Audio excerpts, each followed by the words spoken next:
أعوذ بالله من الشيطان الرجيم بسم الله الرحمن الرحيم الحمد لله الذي جعل الحمد مفتاحا لذكره وسببا للمزيد من فضله ودليلا على آلائه وعظمته ثم الصلاة والسلام والتحية والإكرام على خير خلقه وأفضل بريته حافظ سره ومبلغ رسالاته الذي سمي في السماء بأحمد وفي الأرض بأبي القاسم محمد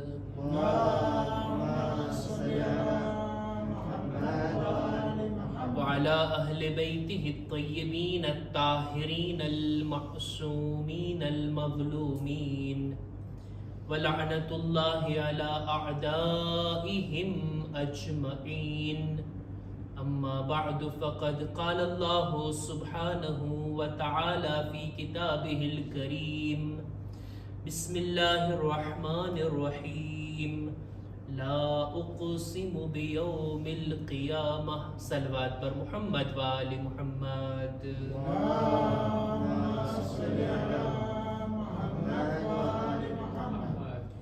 قرآن مجید ની અંદર ખુદાવંદ આલમે જેટલી આયતોને નાઝિલ કરી અમુક મૌઝુ એવા છે અમુક ટોપિક એવા છે કે જેના બારામાં વધુ પડતી આયતો નાઝિલ થઈ અને એમાંથી એક મૌઝુ છે એ છે કયામત આખિરતનો એ સૌથી મહાન દિવસ કયામતનો દિવસ જેને મઆદ પણ કહેવામાં આવે કુરાન મજીદની વધુ પડતી આયતો આ ટોપિકના બારામાં છે તમે જુઓ જન્નતની આયતો જહન્નમનું વર્ણન કરતી આયતો બરઝખના બારામાં મૌતના બારામાં હિસાબ અને કિતાબના બારામાં કેટલી બધી આયતો કુરાન મજીદમાં આપણને દેખાય છે અને ખાસ કરીને કુરાન મજીદનો એક ભાગ મક્કામાં નાઝિલ થયો અને એક ભાગ મદીનામાં અમુક સૂરા મક્કી છે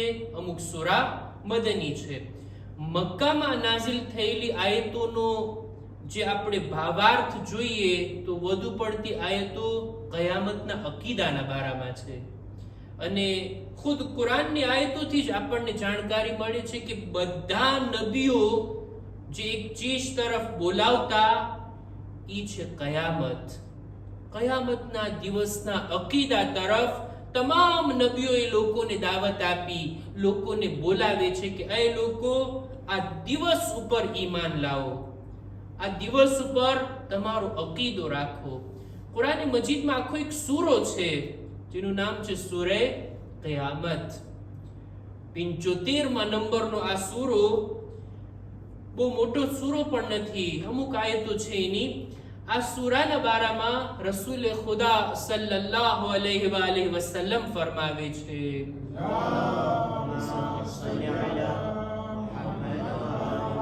રસૂલની આ હદીસ છે આ સૂરાના બારામાં જે કોઈ પણ સૂરે કયામતની તિલાવત કરે ને રસૂલ કહે છે હું અને જિબ્રાઈલ અમે બંને સાથે મળીને ગવાહી આપશું કે ખુદાયા આ માણસ કયામતના દિવસ ઉપર ઈમાન રાખતો હતો અને આ સૂરાની તિલાવત કરનાર કયામતના દિવસે એનો ચહેરો બધા લોકો કરતા વધારે ચમકતો અને નૂરાની હશે સૂરે કયામત આખો એક સૂરો છે જેની શરૂઆત જ અહીંથી થાય છે લા ઉક્સિમુ બિયૌમિલ કિયામા કયામતના દિવસની કસમ અને ત્યારબાદ ખુદા અમુક બાબતો અમુક વર્ણનને અહીંયા આગળ આયતોમાં બયાન કરે છે કયામતનો અકીદો આપણે જે ઉસૂલે દીનને ગણીએ ને તૌહીદ અદાલત નુબુવત ઇમામત અને છેલ્લું છે કયામત આ કયામતનો અકીદો એટલો મહત્વનો છે કે જે અકીદો કોઈના દિલમાં હોય તો પછી દુનિયા તરફ એની નજર એક અલગ હશે થોડુંક ટૂંકમાં વર્ણન કરવા માંગુ છું. તવજ્જોથી આપ લોકો સાંભળો છો અને વાતને આગળ વધારીશ, પણ વધારે લંબાવીશ નહીં. જે ઇન્સાનના દિલમાં કયામતનો અકીદો હોય અને કોઈ ઇન્સાન કે જેના દિલમાં કયામત વિશે ઈમાન ના હોય, બેયની જિંદગી બરાબર નથી હોતી. કયામત ઉપર ઈમાન રાખનાર અને કયામતને ન માનનાર, આ બંનેની જિંદગીમાં એક તફાવત, એક ફરક આપણને જોવા મળે છે, અને તે આ કે જે કયામતને નથી માનતો ને, જે કયામત ઉપર ઈમાન જ નથી રાખતો, એના માટે મોત એટલે આ જિંદગી તમામ થઈ. મોત એટલે આ દુનિયા ખતમ થઈ.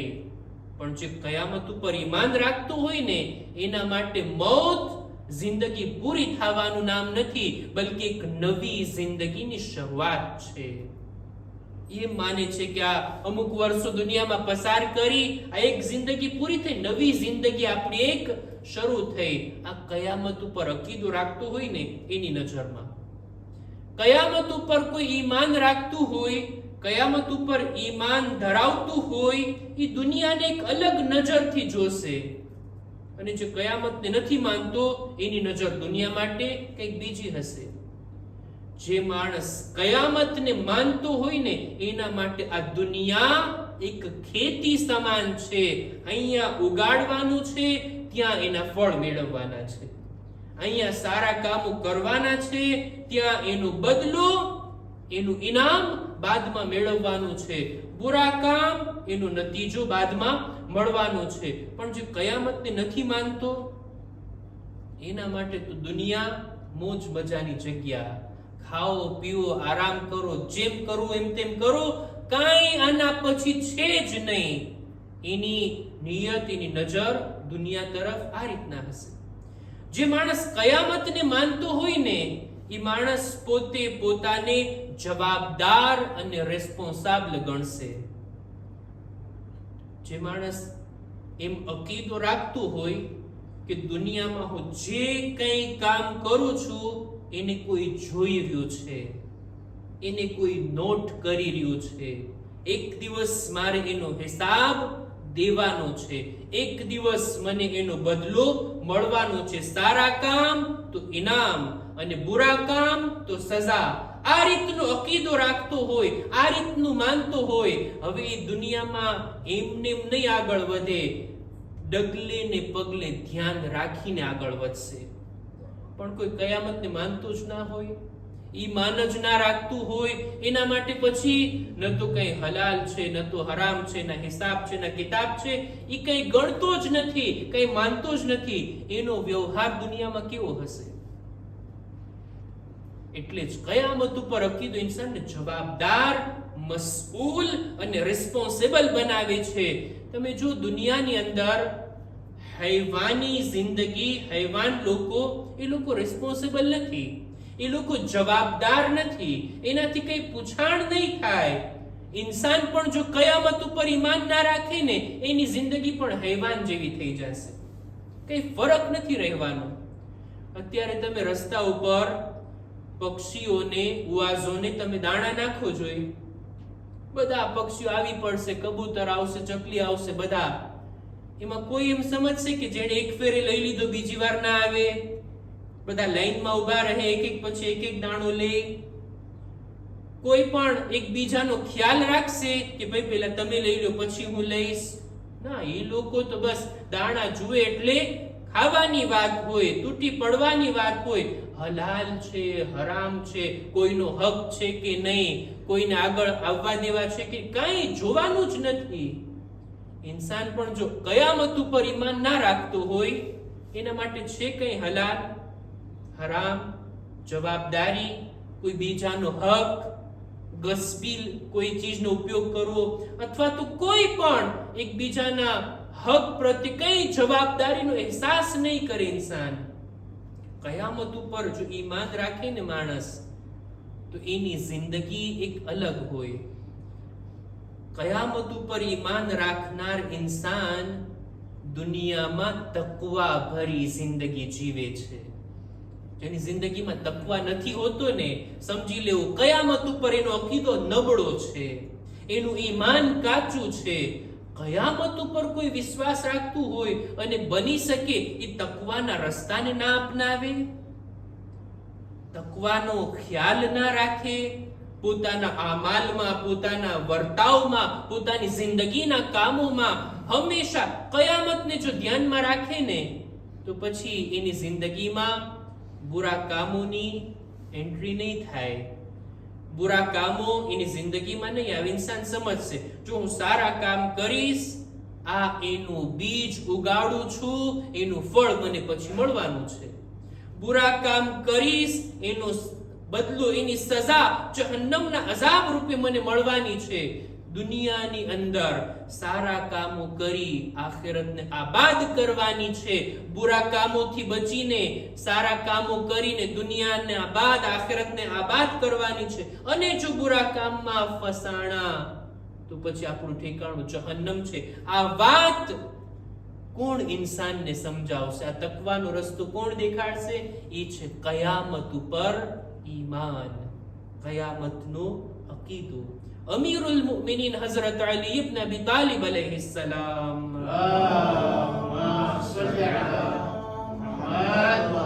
પોતાની એક હદીસની અંદર ફરમાવે છે કે તુબા લિમન ઝકરલ મઆદ ફસ્તકસર મિન ઝાદ. ખુશનસીબ છે એ ઇન્સાન કે જે કયામતને યાદ કરતો હોય. મારી જિંદગીમાં હું કયામતને કેટલી યાદ કરું છું?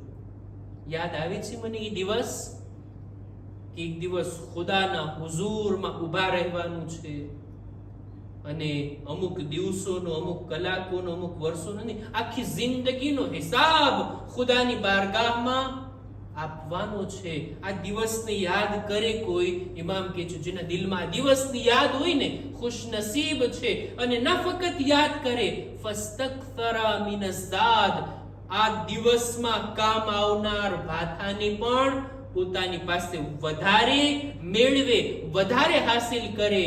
અને કયામતમાં કઈ ચીજ કામ આવશે? કઈ ચીજ કામ આવશે? ફકત અને ફકત તકવા. આખિરતનું ભાથું છે ફકત અને ફકત તકવા. ઇન્સાન ગુનાહથી બચ્યું હોય, વાજિબાતને અંજામ આપ્યા હોય, આ હાલતને લઈને જાય તો ઈ જ કામ આવશે, બસ બીજું કઈ કામ નથી આવતું. આ હદીસ તો આપણે બધા સાંભળ્યા છીએ ને. મૌલા અલી જંગમાંથી પાછા ફરી રહ્યા હતા, કૂફાની બહાર કબ્રસ્તાનને જોઈ મૌલા અલી પોતાનો રૂખ મુર્દાઓની કબરોની સામે જોઈને કહે છે, એ લોકો કે જેઓ એકલા ઘરમાં રહે છે, અંધારી જગ્યામાં રહે છે, માટીના અંદર રહે છે, તમારા લોકો માટે અમારી પાસે દુનિયાની ખબર છે. તમારો માલ તકસીમ થઈ ગયો, તમારું ઘર હવે એમાં બીજા લોકો રહે છે. અને ત્યારબાદ ઇમામ કહે છે, અમારી પાસે દુનિયાના આ સમાચાર છે, તમે બતાવો જોઈએ આખિરતના તમારી પાસે શું સમાચાર? દેખીતી વાત છે, કબ્રસ્તાનમાંથી તો કઈ જવાબ નથી આવવાનો, મુર્દાઓ કઈ બોલવાના નથી. કઈ જવાબ આવે કોઈ ઊભું નહીં રહી, ત્યાં બધા ભાગી જશે, કઈ જવાબ નથી આવતો. હવે મૌલા પોતાના અસહાબની તરફ મોઢું ફેરવે છે અને પછી કહે છે, જો આ લોકોને બોલવાની રજા મળે ને તો આ લોકો ફક્ત એક જુમલો કહેશે, ફઇન્ન ખૈર ઝાદ અત-તક્વા. કયામતના માટે બહેતરીન ભાથું કોઈ હોય તો ઈ છે તકવા. કયામતના માટે ભાથું તૈયાર કરવું, આ કયામત ઉપર અકીદો રાખવા વાળાની જવાબદારી છે. બસ અઝીઝો, વાતને અહીંયા જ અટકાવો. કયામત ઉપર અકીદો ઇન્સાનની જિંદગીને એક નવો અર્થ, એક નવો માના આપે છે. અને દેખીતો તફાવત છે એ માણસમાં કે જેના દિલમાં કયામતનો અકીદો હોય અને જેના દિલમાં કયામત ઉપર ઈમાન ના હોય. આ જિંદગી તકવા ઉપર ચાલે જો ઇન્સાનના દિલમાં કયામત ઉપર ઈમાન હોય. આજની તારીખ આપણે જે મનાવવા માટે જમા થયા છીએ, 15મી માહે શવ્વાલ હિજરી સન 3 જંગે ઉહુદ થઈ. ઇસ્લામની આ બીજી મોટી જંગ કે જેની અંદર 70 મુસલમાનો શહીદ થયા. એમાંથી એક હસ્તી કે જેનો લકબ હતો સૈયદુ શુહદા, બધા શહીદોના સરદાર, ઈ છે જનાબે હમઝા સૈયદુ શુહદા. જનાબે હમઝા એમની દુઃખ દર્દ ભરી શહાદત આ જંગની અંદર વાકી થઈ. જંગે ઉહદ કે જે જીતેલી જંગ હતી, કામયાબ થયેલી જંગ હતી, બહુ ઓછું નુકસાન થયું હતું, પણ અમુક લોકોની ગફલતના કારણે ફરી પાછો હુમલો થયો અને કેટલા શહીદ થયા. અને આની અંદર રસૂલ ખુદા પણ જખ્મી થયા, એમના મુબારક દાંત પણ આ જંગમાં શહીદ થાય છે. અને રસૂલ ખુદાના કત્લ હોવાની અફવા શૈતાન ફેલાવે છે ને મુસલમાનો ભાગવા લાગ્યા. અમુક લોકો હતા કે જો મેદાનમાં બાકી રહ્યા, રસૂલની જાનની હિફાજત કરતા રહ્યા. એમાં અમીરુલ મુમિનીનની શુજાઅત, એમની બહાદુરી અને એમની જંગની અદા આ જંગને ફરી પાછી કામયાબ કરી. 90 જખ્મ લાગ્યા છે અમીરુલ મુમિનીનના બદન ઉપર આ જંગી ઉહદમાં. અને સૌથી કરુણ શહાદત કોઈની હોય તો એ જનાબે હમઝાની હતી. એમનો પીછો કરવામાં આવ્યો, એમની પાછળ દુશ્મન લાગેલા હતા.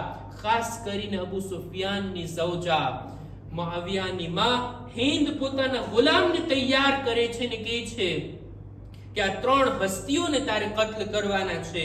એક છે રસૂલે ખુદા, બીજા અમીરુલ મુમિનીન અને ત્રીજા આ હમઝા. ત્યારે આ દુશ્મન, આ ગુલામ કહે છે મારી અંદર તાકાત નથી, હું રસૂલ ખુદાને શહીદ કરી શકું. મૌલા અલીના મુકાબલામાં કોણ જઈ શકે, એની પણ તાકાત નથી, હું જનાબે હમઝાનો પીછો કરીશ. જનાબે હમઝા જંગના મેદાનમાં હતા. ગુલામ પાછળથી છુપાઈને જનાબે હમઝા ઉપર નેઝાથી હુમલો કરે છે અને જનાબે હમઝાને શહીદ કરવામાં આવ્યા. એવી દુઃખ દર્દ ભરી શહાદત હતી કે ખરેખર બયાન કરવું પણ મુશ્કેલ. શહાદત બાદ એમના બદનના અંગોને પણ કાપવામાં આવ્યા. દુઃખ અને દર્દની વાત તો એ હતી કે એમના સીનાને ચીરવામાં આવ્યો, એમના કલેજાને કાઢવામાં આવ્યો અને દુશ્મન આલ મલઉના પોતાના મોઢામાં એમનો જીગર લે છે. આટલી બધી દુઃખ દર્દ ભરી શહાદત હતી જનાબે હમઝાની. રસૂલે ખુદા જ્યારે એમને ખબર પડી કે જનાબે હમઝાની શહાદત થઈ ગઈ, રસૂલે ખુદા રડે છે, ગિરિયા કરે છે.